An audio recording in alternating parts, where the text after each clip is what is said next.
Welcome back, everybody, to another episode of Miles Trial. Today is day 26 of the MILESGUO trial.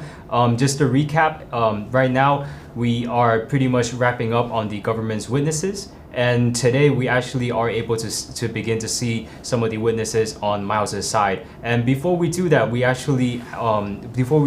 in today's show, we actually have to follow up and continue the one of the documents and motions issued by the government. As we discussed in yesterday's show, there's actually been the decisions made on the motion that was proposed. So before we actually dive into the witnesses, we will do that. And just for the viewers out there, I just want to reiterate that the fact that in this trial, MILESGUO is facing 12 counts of financial charges and also 1 count of RICO, and he has never pled guilty, and his trial is currently taking place in the Southern District Court of New York. Now, today in this episode, I would like to invite Ava and Feder back on the show again. So, hello, thank you, Ava and Feder, for coming onto the show again. It was great to have Ava on the show yesterday, just to kind of recap everything. And I think it was an episode that we needed to do because this is such a lengthy trial, right? And also, lovely Feder is also back on the show again. It's been a while since we had seen her, so welcome back, Feder. Thank you, Saturn. Thank you. Hi, everyone. So yeah, we're very excited to start today. Although the day start with a prosecutor team finishing the questioning, the direct and cross questioning of the last witness 35 of the government, and then the defense finally was able to start its case at 12:02, right after lunch today. So we're very excited and to bring you back some of the information we've received from the floor. Right, thank you, Ava, for the short update on the trial. And I know how exciting it must be to finally see the witnesses show up for Miles' side. And before we talk about which witnesses have showed up, I actually, just to continue off of what we had discussed for the document yesterday, that pertains to actually Miles the defense's witnesses. Do you have an update on that prior to the court starting today? Yes. The trial starting. Yeah, yes, this morning from 9 o'clock to 9:30. So the judge basically discussed with the parties, both party counsels, and regarding the motions that both parties have put forward in written format, which we reviewed yesterday, one of them yesterday. So this morning the judge basically read out some of the both sides of arguments and then made a decision. Basically, if I heard it correctly, she basically denied every single motion that the government put forward. So that means, if you recall, if you were not here yesterday, I'm just quickly give you a sense of what are these motions that the government was seeking to preclude. So they're seeking to preclude 5 testimonies from the defense side. The first one is they want to preclude the defense having testimony from individual investors who claim not to be victims of the charged schemes. Because the government say, hey, you've already heard 6 of those so-called victims' testimony, so you don't need, the defense should preclude all those non-victim testimonies. Okay, so that was denied. So so the 3 witnesses that the defense has will be able to testify for on behalf of this case. And the second one is the government is seeking to preclude irrelevant and unduly prejudicial testimony of defense witness 1.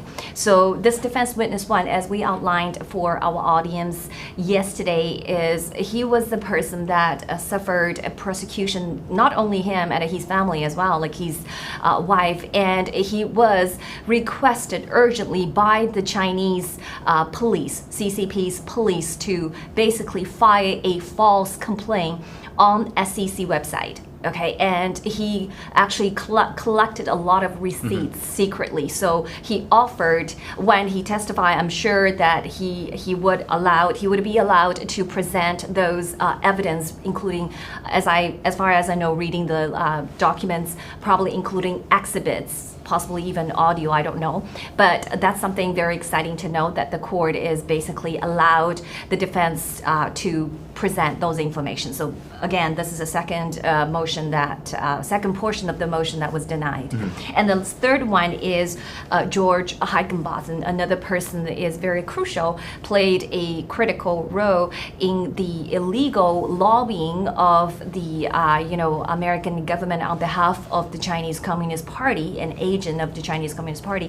And he was actually pleaded guilty back in 2018, and along with co-conspirators in that repatriation schemes, including Nicolin Davis, Press Michelle, and Eloy Brody. All of them, two of them has been sentenced, to various jail terms, and Eloy Brody was also pleaded guilty, but then later on pardoned by President Trump in 2020.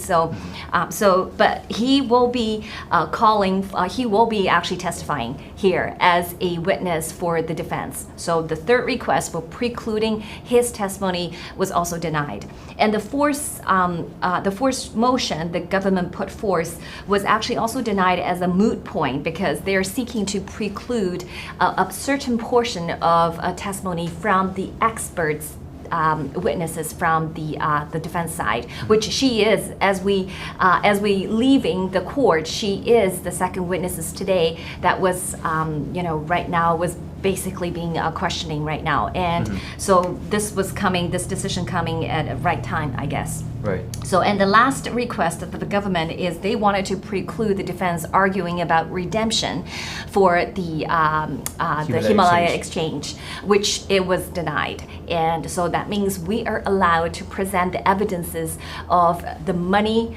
So people, the users of Himalaya exchange will be able to redeem their credits, HDO credits, H-coin credits for fiat currency for a period of time. So that information is about to come for the rest of the few days, I guess. Yeah. So that's overall is the motion of the government, basically pretty much all denied. Right, and I think with the response on this, really you get to see how quickly the court really moves to resolve these issues as they come up, some of the motions come up, just because you got to consider one of the witnesses, the testimonies that it pertains to actually was a witness today, the very next day, right, for this as a second witness for the defendant. And also, I think another thing I would like to point out in regards to this is the fact that there are 5 testimonies and there are only 11 witnesses for the defendant. So this is almost almost half of the defendant's witnesses, right? That it pertains to their testimonies. So I think that's also very interesting to see how the difference in the structure for their witnesses as well. And we are actually going to, I would say we're pretty much going to very soon see some of these witnesses that are being brought up in this document, right? Because we have already seen one today. There's very likely that we will also see another one tomorrow, just because the length of the trial is extended to 5 p.m. again. That's correct. Tomorrow. Yeah. So there's more time for the defendant to examine their witnesses, and also for the prosecution to cross-examine. So I think you did. So again, thank you for wrapping up this part of the documents to see the court's decision on this matter. And before we do that, I did hear that in the morning before Miles's team was able to bring out their witnesses, they actually wrapped up their final witness from last week, and they also have played certain video clips. That's correct. Can you give us a little bit of details that pertains to that? Because if I remember, this witness we have to wrap up is an FBI agent, correct? And they're also going through a number of evidences based on the devices that they have found in some of the searches.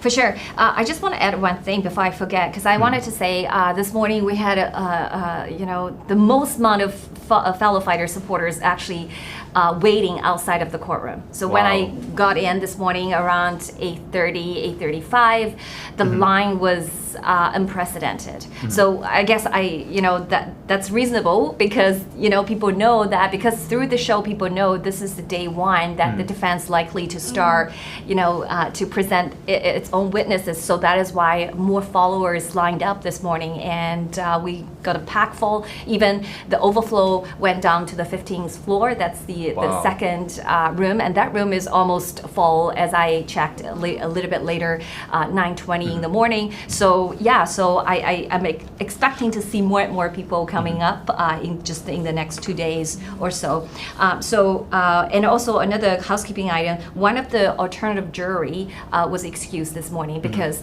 he was late. According to the judge was asking consult with both parties and say whether we should wait for him or not, because he was he basically informed the judge that he might still having an hour away from the court. So if we would wait, then will be delayed. Today will be delayed. So the judge basically, after speaking to both counsels, and decided to excuse this alternate judge number 4. So it's just excused like for the rest of the trial? Yeah, so he Okay. doesn't have to come because he missed the first hour. Like it would be, so we would not wait for him. Otherwise, then we would have to wait for him, not starting at This is a 9:30. jury member, right? Yes. It's alternate jury. Alternate, oh, okay. Alternate jury. I remember I didn't see him Yeah, today. I was that's wondering where it. he went. Yeah, so he was completely excused, so he will get the rest of the, I guess summer vacation kicks in earlier for him. So that actually doesn't affect it all too much because he's an alternate and not actually a So part of the main jury. actually, right? one of the arguments that the defense counsel said was actually suggesting not to. Like his concern is because we're doing the COVID. Remember that one of the jury member, her daughter, was contracted COVID, and she was instructed to put on the mask when she was sitting the jury seat. So because of the COVID-19 thing, so Sid was kind of a concern if right now at this stage we're gonna excuse one. What if if there's knock the wood, nobody is gonna happen, but what if there are other people need a replacement, then we would have a smaller pool to start with. Remember, because another alternate jury has already been excused at the beginning of the trial. So right now we only have 4 alternates left, right? So, but anyway, after consulting, after talking back and forth, the judge made a ruling, basically excusing this particular jury member. Yeah. Oh, I see. Yeah. Wow. So, and then we just went to the morning. So as you said, we finished the last witness of the government, which is the witness 35, and she is the employee of the FBI, and her name is Jessica. And this morning, so basically the prosecutor Mr. Ferguson continued his direct examination of the material. Basically, that's the same flow. It's very slow because they ask the witness to speaks to some photos and videos, not videos, sorry, audios. So it takes a long time to load. Okay, so every time you switch some format of the exhibits, it takes time. It didn't come up instantly. So we went through some of the pictures and some audios. Do you want me to go into details, like? Is it very similar to some of the stuff we have already shown, like let's say luxury cars, some of the bank transactions, Right. devices, electronic devices, photos of that? So this morning, there's photos, there's audios, but a lot of them are text message, so it's very boring. So Yes, I remember. they will put on the charts and ask you to ask the witness to read. Oh, what date is this text messaging happening? Oh, this is happening on Signal. Signal is happened to be another like a WhatsApp communication platforms, and then who this message is from, to who, and could you read they basically read out quite a bit in terms of the text messaging, but overall, they wanted to prove that MILESGUO did this and did that. For example, one of the extensively reviewed messages back and forth is between MILESGUO and his assistant Gladius. So talking about some of the modifications and constructions in Mawa Mansion in terms of how the kitchen, how the rooms, how knock off this wall, make them walk through and put this, like a lot of those in back and forth. So that's very time consuming. Took lots of time this morning. Just in the big portion of the direct is back and forth text messaging, and then they do put a lot of photos. Like for example, one of the photos listing biryani invoice.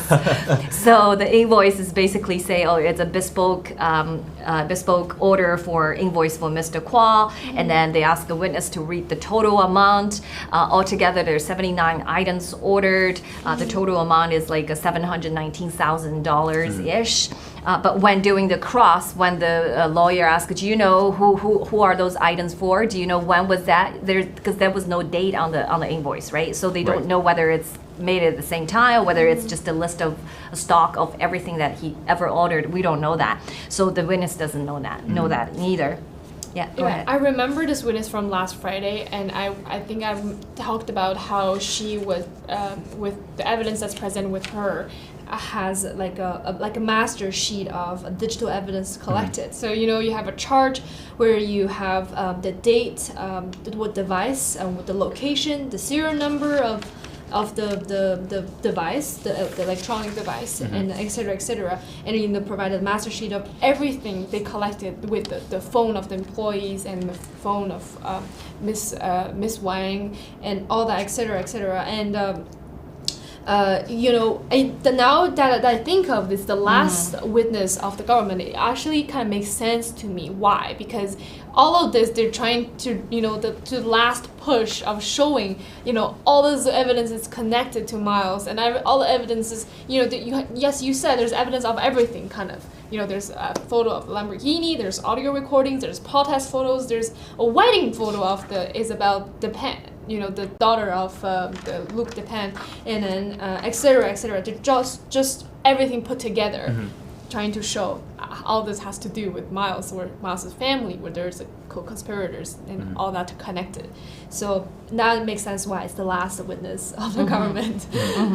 Right, and I heard because of this fact, right, like the evidence that's being shown, they're not categorized by the categories of the evidence, but rather the devices or the means that it was obtained through. So I would imagine there was a lot of jump. It was very like jumping back and forth on that front. So it might have been a little bit tricky for for everybody there to kind of follow and continue as they continue to show the evidences. That is at least what I heard and my impression of how it would look like at the courtroom. Now I also heard that they plan to show a number of videos last week. Did they play any videos at all today? So basically, after the cross, the cross for the last witness of government ended at 11:10. So the cross only took 30 minutes.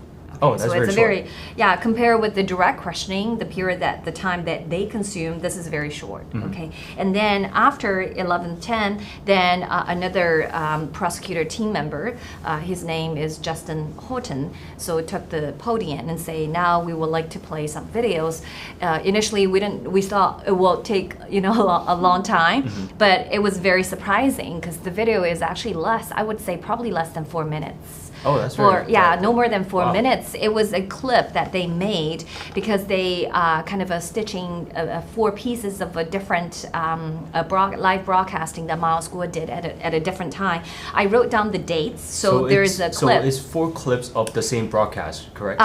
Not the same broadcast. It's 4 clips of 4 different broadcasts MILESGUO did on those various days respectively. I can speak about the dates. So January 28th, 2021, October 27th, 2021, and June 6th, 2022, and July 13th, 2022. So these are the 4 live broadcastings. Then they just pick maybe each one about like 20, maybe I would say 20 seconds all the way to maybe a minute long. They just kind of stitching all 4 of them together. But all those clips that they cut have the same theme. Okay, so they're talking about one thing, is the investment, SGC reinvestment, and you heard at a different times MILESGUO talking about he will be responsible for the loss of the fellow fighters' investment. Okay, so for example, he said, if you bought the coin at 10 cents, if you lose any money on that, I will pay you back. Like I will guarantee you will not lose money because at 10 cents, right? At 10 cents, that's the cost that what we allowed to the fellow fighters was allotted the credits to purchase, right? Because we are the private interested party that was selected, right? Because remember the credits was not open to everyone. So that's what he said.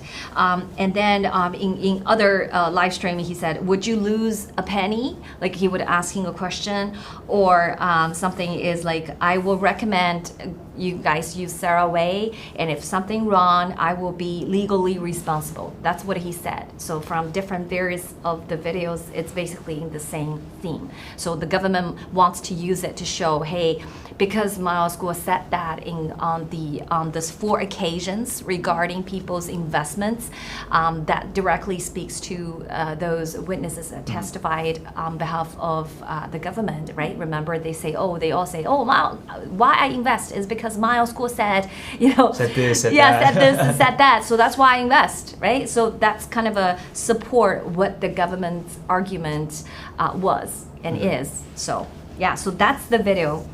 That's it.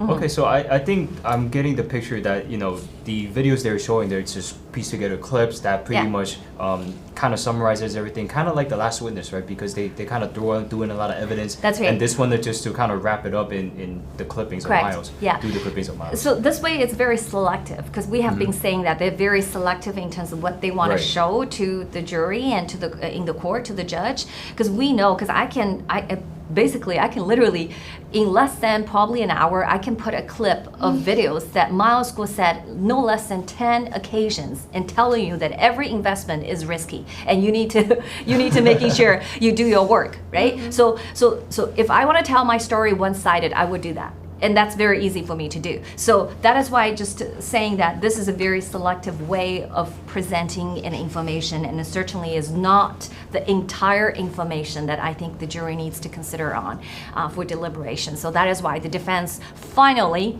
took the floor after Justin Houghton, the prosecutor, announced after the video say the United States now rests its case.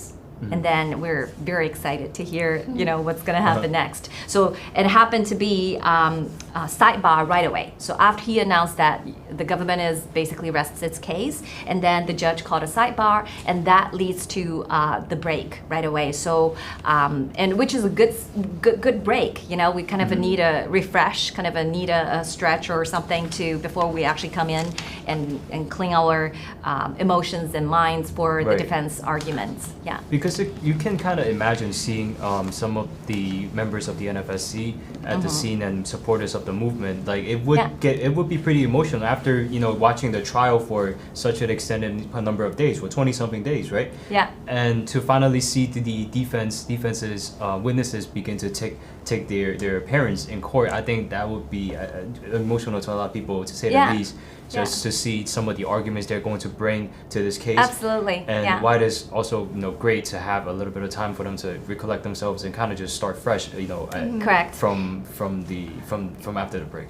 And from seeing MILESGUO this morning, I think MILESGUO is also very emotional, because this morning when we first walk in, he already there. Like he stood up and facing at the entrance, and then basically he's saying thank you to everybody walk in. Although he can't say it, we can't hear it because it's very far, but he's showing, he puts his fist on his heart, and he's nodding heads as every single fellow fighter walks into the room. So I think he's ready. I think he's finally waiting, because he has been waiting for this moment for so long, and I can see that emotion coming out of him as well. Right, and to put it into even better perspective, I think right now the government is done making their arguments through their witnesses. It's the defense's turn to make the arguments. So that's why it's such a very crucial day and very special day for Miles. And you can see why he's so energetic to get to his witnesses. So I think before we actually jump to the witness, I just wanted to take a moment to let the audience know, if you guys are interested in finding out more about the MILESGUO trial, you guys can visit our Twitter, our X account at NFSE Speak, and also on Getter at NFSE Speaks. We will be doing live updates for the trial on these 2 accounts, and we will also be having this show here at 3 p.m. to 4 p.m. Eastern Standard Time. And also, if you guys are interested to read a little bit more about the trial and also the court documents related to the trial, you guys can actually go on our official website at nfseofficial.com. We will be uploading these documents and also the transcripts for the trial as soon as they are uploaded onto the docket. And you guys will be able to get the most up-to-date and most prompt information from us through these different channels. So now let's get back to the witnesses. I think we're all very excited to hear about what kind of witnesses Miles is defense team has prepared. So who is the first witness that has appeared for the defense's side? Do you want to go ahead? Sure, I can start introducing a little bit.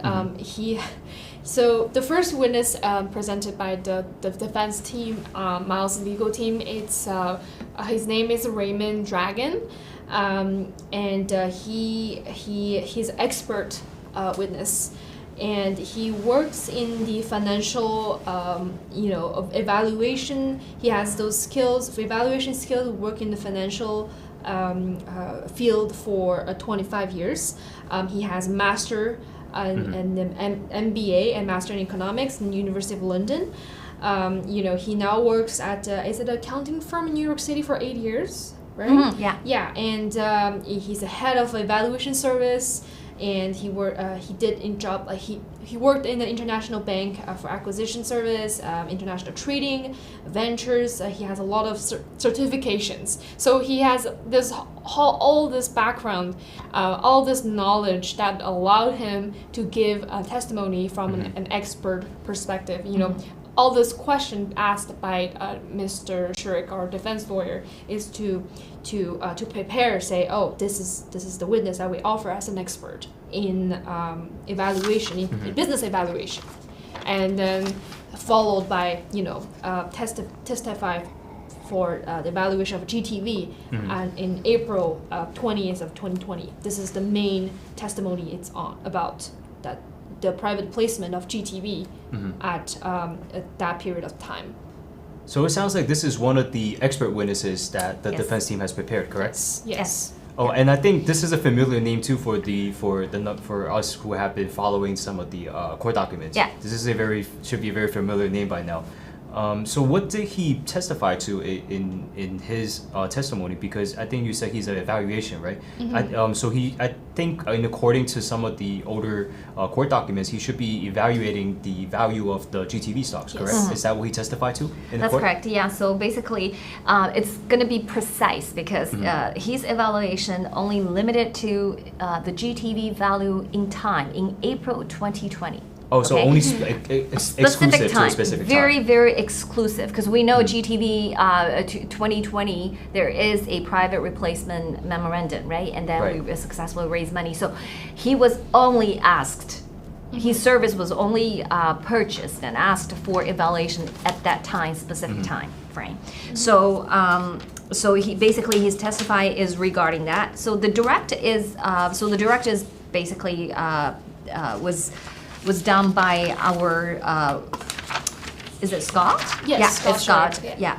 So it was done by the defense lawyer Scott. So they started with, as Feather introduced a little bit, like establishing his expertise and knowledge and experience in terms of the business evaluation. And then they get down to in terms of his compensation. I think it's just for transparency, they declare this right out of the get-go. So the defense, Scott basically asked him, so how would you compensate it? How much were you billing, and what's your connection with this GTV case? So basically he did not come to work for any of people, including Scott, including any members of prosecution team, and sorry, not prosecution, defense team, the defense team, and also MILESGUO. He never worked with them before, so this is the first time, first project that he was asked to work as Just for this case only, yeah, for this right? case only, as his company. His company is called Ancient Block LLP. It's a accounting consultant firm. So his firm is billing for him as the person that retained on this case is $6.95 per hour, $695 per hour. Wow. That's billed at hourly rate. And so when asked how much total billing so far that has occurred, and his answer is $68,200. Oh, wow. $68,200 so far in total billing. And he, so the defense even get down to the nitty gritty in terms of a reimbursement, because this is not all, because plus the reimbursement for travel, like for expenses such as driving time mileage, and he said yes, the mileage is also compensated at 67 cents per mile. And parked my car for $30, and the toll, because you probably have to drive through the bridges, and the toll is $17.33. And so very, very, very, very precise, I guess. Yes. You know, Because he's an accountant. I know. So I was like writing down, I was laughing, I was smiling, I was like, oh, this is precise. And then one of the question is asked is very important, I think. So Scott said, is your compensation, is what you just said, the dollar amount, is dependent on the outcome of your testimony? No, it's not. And then is this compensation above mentioned dependent on how you're going to testify, whether you testify on, in this case, in a certain way? No, it does not. So these are cleared out as outright question. And then they move on to talk about the most important documents. So there's a question asking, what document did you actually reviewed for preparing for the evaluation that you did? Then this expert witness, Mr. Dragon, so he said, I reviewed the April 2020 PPM and evaluation from other consultants, because remember we had other evaluation in terms of the value, dollar value for GTV in 2020 December. And the third piece of documents he reviewed, he said the company forecast, so basically GTV's forecast, and also he reviewed consultant forecast, so other consultants forecast. So this time there's objections. So he was continuing talking about the document that he has reviewed in order to prepare for this testimony, prepare for his evaluation of the GTV in April 2020, but it was stopped. So I can tell you for his less than hour testimony in direct, there was actually over a dozen of objections by the government. And how long, can you just say it again, how long was the direct examination? Less than an hour, 58 minutes. I read it, it's 30 minutes. So it started from 12:02 and it finished at 1 o'clock. 1 o'clock. Oh wow, So so it's relatively 58, short. yeah, 58 minutes. Oh, And then the government star, it's cross. So it's very short. Now there's 12 objections you said, and how many sidebars? It's actually more than More than 12. More than 12. Oh, wow. I And might because some have of a them number. are actually continuously. So one objection, and as soon as our defense lawyer starts talking that objection, like it's very, very lots of objections. So at least I counted what I wrote, it's already 12. So I think I missed a few of them just because they spit it out in a row. It was too fast. So, and there's quite, let me count the sidebar. Oh, so there are a number of sidebars Oh, as well. yeah, there is quite a bit. There's 1, 2, 4 sidebars I recorded. Yes, Okay, 4. just for that 58 minutes. Okay, so there's a lot of objections from the government. So I can see it's very difficult for Scott because one of the questions I think was repeated. It was like numerous, at least consumed, I would say, 3 or 4 objections and sidebars, and even lingering around when they came back from the sidebar and then they didn't finish. Then very soon they went to the sidebar again. I think it was the same issue that was not got resolved thoroughly. So, but. Do you want to add to the question? Do you want to start talking about questions? The question asked Or you wanted by me to continue? Scott. Yeah. Yes. So he was introduced his way of evaluating, doing the evaluation analysis of GTV from the expert point of view. So his method using. The method he used is called back-solve method. It's to look at the value of a company by focusing at the transactions, the transaction amounts, and the number of investors investing in. Yeah. In this case, In it's the this case. sell of the stocks. Yes, the sale of stocks Yeah. and the fundraising. That's the focus, right? So basically, he explained what is this method is and how he used this method to evaluate this private placement of GTV and the value of GTV. And so, we go through the document, the exhibit, the GTV private placement memorandum, the PPM. So it's very, very common for a company to offer such documents. That's one thing he said. Why it is common to offer such document, he said, is to raise the capital. So the sum of the how do you say, the sum of the Total investment? Total investment money, the amount of the fund, and to expand the business. Okay. I'm gonna adding Add some. something? Okay. I'm gonna adding some. So prior to this conversation that you mentioned, there's a few questions about evaluation. So first of all, the methodology. So as you explained, Yes. the back-solve method. And then a few questions is why evaluation analysis? Why do you do evaluation analysis? So and the experts kind of answered in a way, say, in order to determine the valuation for the company for stock or portion of the stock for various purpose, particularly this is applied to particularly in this case, it's not a public traded company. So that's why they do evaluation analysis. And then the other question is why a evaluation service be performed in this particular cases. Then, so this experts tapped into his expertise area and gave us an answer for what are the commonly seen scenarios that require evaluation services. Okay, so he named 5 of them, and the first one is he gave it an example. Say if you have 3 partners, one of them retire. Okay, so one wanted to sell to the other 2 partners. So this time you need a evaluation about the stock price so they can sell it to the partners. So this is one of the scenario and very common. And the second one, and he mentioned about estate gift tax purpose. So if you have a kids or if you whatever you want to gift, say 25% of your company to your children. So then you would have to, for tax calculation purpose, that you would need to know the valuation of the 25% of the equity that you just gifted.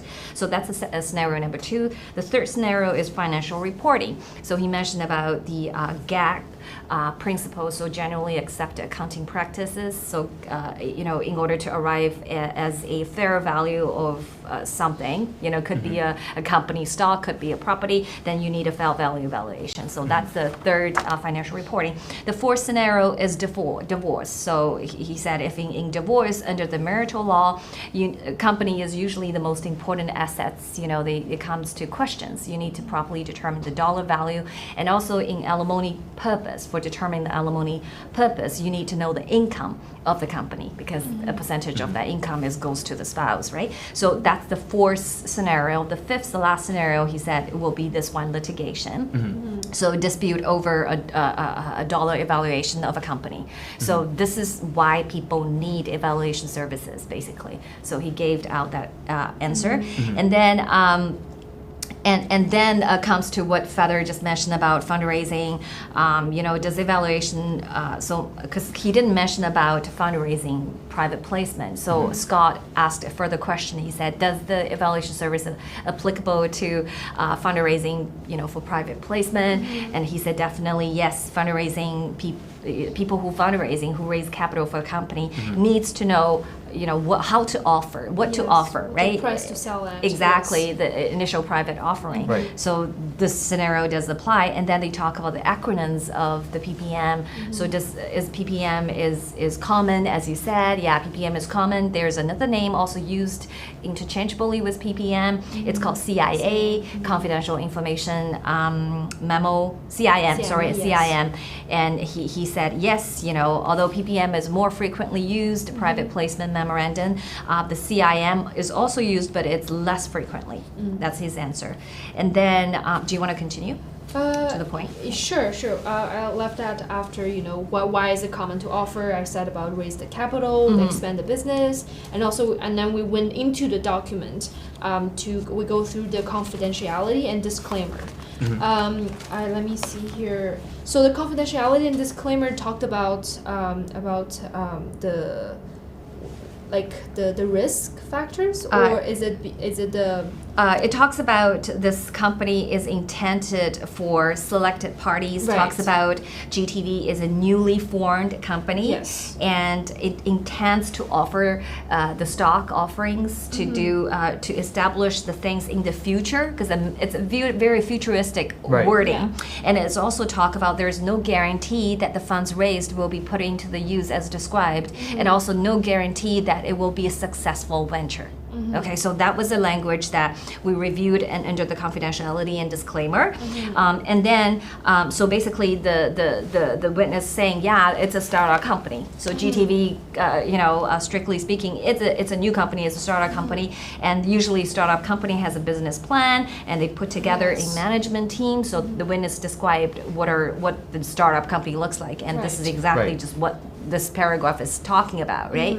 And yeah. Right, and then this is I think this is where the main argument about this is, because when he was asked, so when you have a startup company, does it prevent the business evaluation being done? So usually you think about all the examples given by why we would be doing this evaluation, business evaluation, we would be thinking of the business has been already developed, been established for a long time. It's established and developed for quite some time. Yeah, so they have a record to do the analysis of, from the record of the company. But then this is a startup company. So, but then the expert witness said that doesn't prevent the business evaluation being done. So you can still do the evaluation with a startup company. Why? It's because for a lot of group of people, other investments to come invest in this company. So this is the case when you want to have a business evaluation being done for other people to invest in your company. Right? And actually, prior to this question, there is another question which established the logic link. So the defense counsel asked another question. The defense counsel said, "Is it unusual to seek capital at this juncture?" So as a start company just starting, you don't have anything, you just have a business plan, you might have one or two, number one or number two employee at an in-house. So that's why the Scott asked, is it unusual to start raising capital at this stage? And then his answer is, he said, no, it is not unusual at all. And it's typical. It's typical. And that's where it ties to the question, say, evaluation. But there is another question that say, what do you look into evaluation for a startup? So when you're looking at a startup company, how do you do evaluation? So this experts gave a quick summary and says, I look at the size of market, I look at potential customer, I look at the products and services of the company and potential interests, the market interest, potential market interest in this product and services, and also I'm looking at a growth and opportunities. So these are the information that he needs to take into consideration when he looking at an evaluation for a startup company. Right, and it also describes, I think, in very good, in very complete sense on how it could be done for a startup company, because as Fedor have mentioned, there might not be as much, data for them to evaluate. But it seems to me that, there's also a lot of factors involved, just judging from the market and interest as well. I think it can absolutely give the full picture about how much a company is worth, and it also speaks to why, raising capital is very common, because at the end of the day, you have to pay salaries to your employees, right? As you're trying to expand. So that is something that at least in my opinion, that would be the logic to why the capital and an evaluation would be able to be done, just because it's a business. There has to be a flow of money, and also flow of interest, and also a flow of a a flow of a value. Value of the company. Yeah, because when he talk about those elements of how he evaluate, what goes into his equation of evaluation, right? Size of market. Right. I mean, GTV specifically said later on in the PPN, they're full bullets, right? It's 1.3 goals. It said it's a market of 1.4 billion Chinese. Right? And customers, these are Chinese people and diasporas, millions of Chinese diaspora living across the world, okay? So and look at the product services, it tells us it's actually gonna create news-focused and unique social media that revealing the truth about China. That's a product it's creating, and the other is building an online business and trading platform free of control of the CCP for 1.4 billion Chinese people for their personal and business transaction. And it will be the safest platform to advocate for truth, freedom of speech and religion and justice, human rights and democracy in China. And it will serve as a bridge between China and the rest of the Western world, allowing for free and open communication, business transactions and trading uncensored by the Chinese government. So this is the service and products the GTV are actually planning providing. Okay, talk about potential. You know, Right. talk about potential. This is why it has so much potential. That's why it raised successfully, Yeah. overwhelmingly, exceeding expectation, right? So yeah. Yeah, because think about the flip side of it, right? About the CCP censorship. Think about how strong the CCP censorship Exactly. really is. And then you can begin to get a Yeah. picture about why it's so, the products that GTV provides is so Exactly. critical. People want to voice their opinion, but right now they're nailed down and basically covered. Their ears, their eyes, their mouths are covered by the Chinese Communist Party. It's a dictatorship. So this is why, back to your question, I want to add an answer. Because the question is, a startup does not usually have a history. So how does it preventing you do a business evaluation? So that's a question, right? You just raised. The answer is awesome. He actually said, no, there is a whole industry actually do this, because he said, the witness said, the venture capital, like venture capitalists is looking for those opportunity for startup, right? So remember all those spies, the CCP spies, Nail Shen, Sequoia. This is basically what they do. They're offering the very early seed money, Series A, Series B for those startup company because they want to create the CCP's network, infiltrating the free Western world from the beginning. That is why they have been, so that's why the CCP money has flooded the market. You know, the capital market, the venture capital market.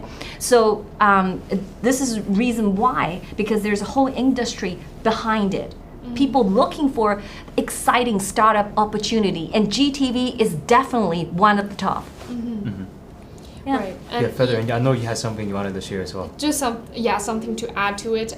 You see, this is the passage that we talk about, the bullet points of the goals of the GTV which was in the document of the PPM, and this is what's being taken consideration of when he does the evaluation, right? But the thing is, for some.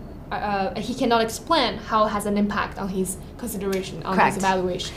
Yeah, I think it's because the language, when he was asked, does this language of the passage impact your evaluation? And he could not explain how the language, because he's not an expert at language, right? He's an expert at business evaluation. Correct. So this is where the most objections are at when he was asked a specific, how does this passage, how does this part of the subject has an impact on your evaluation?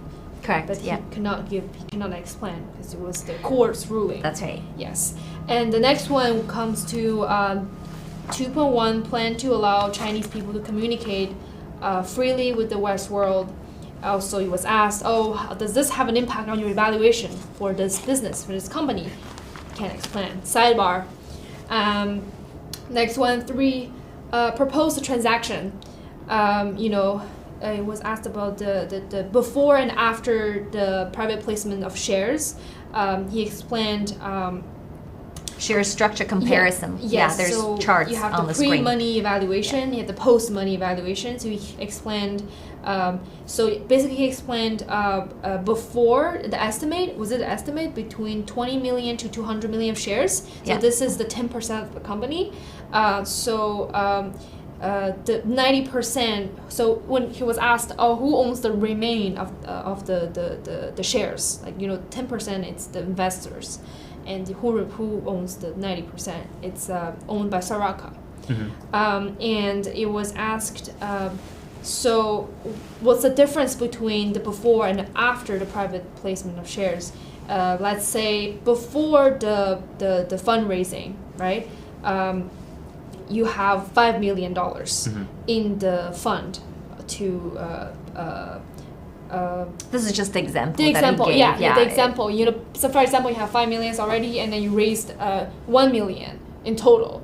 And the post-money valuation, after the private placement share, the estimate is about 6 million. So this is like an example. But in this case, there's 10% of the company. It's already 200 million shares. That's what's raised at that time. right?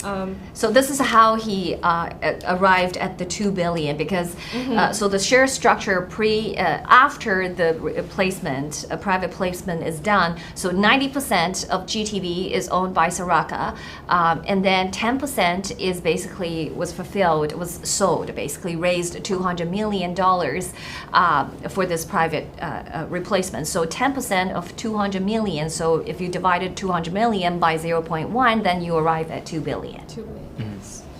And then they comes to the summary of the investment terms. So 200 million sold. I mean 200 million being raised. This is during the fundraising, and then we he was just to testify about the subject, the title of that passage. He cannot say anything regarding to the content of that, what's being said in that passage. Only the heading, the heading of the. And then 9 is risk factor. When he talks about risks, it's really important, right? So there's like a 1 page or 2 talking about risk factors. And he only testified that he considered the language, he considered what's being said in the risk factor in the part of his evaluation. But he cannot further testify more about what's actually being said in the risk factor. General subject matter, that's what he can testify for. So the next one, company's management has brought discretion. Again. And then we move on to the GTV private placement. Was it the let me see here. So basically, this is where the most contentious sidebar happened and objections happened. The reason why is, as you recall, we maybe one day we will have the documents for you to see it, because without seeing it, it's hard to imagine. Yeah. So it is a 29-page document. It's called Private Replace Memorandum. So under this document, there's a lot of headings. Okay, so for example, one of the heading is goals. What I just read, all the service and products, these are under the goals. And the other heading is plan to allow Chinese people to communicate freely with the Western world. That's another heading. And then it has subheadings. And then the other heading is risk factors, right? Yes. Just as Feather just shared with you. But the judge, after the sidebars, after arguments from both sides, and the judge determined that our defense counsel can only touch the headings. He is not able to and prevented from asking any questions related to the subheadings. Okay, so this is where I find the Scott has difficulties, because he's trying to elicit some of the subheading, which is very crucial information about risk factors. For example, it says, it's not guaranteed. Investment, whether you lose money, it's not guaranteed. And the other, they're bolded actually in the subheadings. And the other one is say the company is not planned to distribute dividends for foreseeable future. These are bold items. But he wants to ask questions regarding this, but it was barred. So it was objection, objection, objection, and then sustain, sustain, sustain, and sidebar happened quite frequently in that portion of the direct question. So then he decided to forget about it, So he just moved on from He this just part. moved on because there's quite a bit of important information, but it wasn't out allowed. Yeah. So then he said, okay, let's go to the page 25th, and mentioning as he trying to mentioning some of the bullet points under the passage. Then again, it was objection and sidebar. So at the end, I think. At the end, he just kind of summarized it in terms of what the message, why the message you used was valid, and then he said it was the best methodology, looking at the demand of the security for this GTV. $200 million was raised at $1 per share, and it sold 10% as they planned, because initially they only planned to sell 20 million to 200 million. So the upper hand, the limits is 200 million, but they actually sold out the 200 million. Not only that, they exceeding that. Remember, they actually raised altogether close to almost the 500 million, 480 million, right? That's where the MILESGUO mentioned, this is exceeding the expectations. So after consult my lawyer and my financial experts, the GTV seems like it's undervalued. Instead of a 2 billion, it'd probably be 10 billion. That was on June 2nd, 2020, right? But this was not indirect. So under the cross, the defense did brought that broadcasting, as I mentioned, June 2nd, 2020, and say, hey, Mr. Dragon, you testified 2 billion, but are you offering any opinions on whether the GTV is worth 10 billion? And he said no, because his task is not asked to do the evaluation in June. Right? And company changes all the time. He said, I only collecting information, do an evaluation based in April 2020. And when you mentioned June, no, I didn't. And I would need a lot of additional information to be able to give you an evaluation, whether I can opine on that or not. Right, because he has already mentioned a lot of factors you would need to evaluate. So That's all right. those factors could have changed by then. But you would, go ahead. And the government pull out the video or the transcript of like other evidence of Miles talk about the GTV shares in 2021 that's goes up to 60 billion, and also in 2021 August 2021 about the value of GTV equals to 48 billion, and then how and also the value of G Fashion in 2020 in July 2020.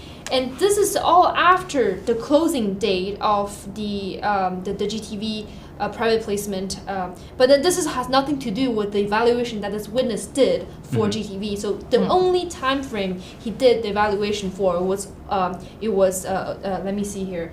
Only April 2020. Yeah. So this is this little window that opened for private placement to come in is this time period, and he only did evaluation and estimated value at that time. A lot of questions regarding G Fashion, the other GTVs. Himalaya Exchange. Himalaya Exchange too, and the GTV shares and after April 2020. That's not something he considered. Question he never considered in terms of the value of the company, because the value of the company changed with time. So he cannot give that That's answer. right. What happened after? But the prosecutor team, the lawyer Ferguson, just did not want to quit. He's beating the dead horse again and again and asking questions that he already clearly said, I have no information and I was not asked to do that. It was out of scope of my work. But again, he's just trying. It was of course, it's a failed attempt, but there's a very critical piece of information I want to share with you before we ending this show today, because this witness did mention about, I consider something, it's a weight. Okay, when he evaluated this evaluation and how accurate this evaluation would be, he mentioned about three prompts. It's very important to consider. He said, if the first one is the number of shares sold. He said, if I'm evaluating, if only altogether one share sold to one party, then it wouldn't be much value. But here it's 200 million shares sold. It's a very significant. Okay, so that's a factor one. Factor two, it's significant dollar amount. So if you offered the stock at a penny a share, okay, if you sold 200 million, then it's only 2 million. The total investment amount is only 2 million, so it's not a significant. But in this case, again, it's $1 a share. So 200 million would be $200 million, US dollars, and it's significant. Okay, so the third factor is the number of investors.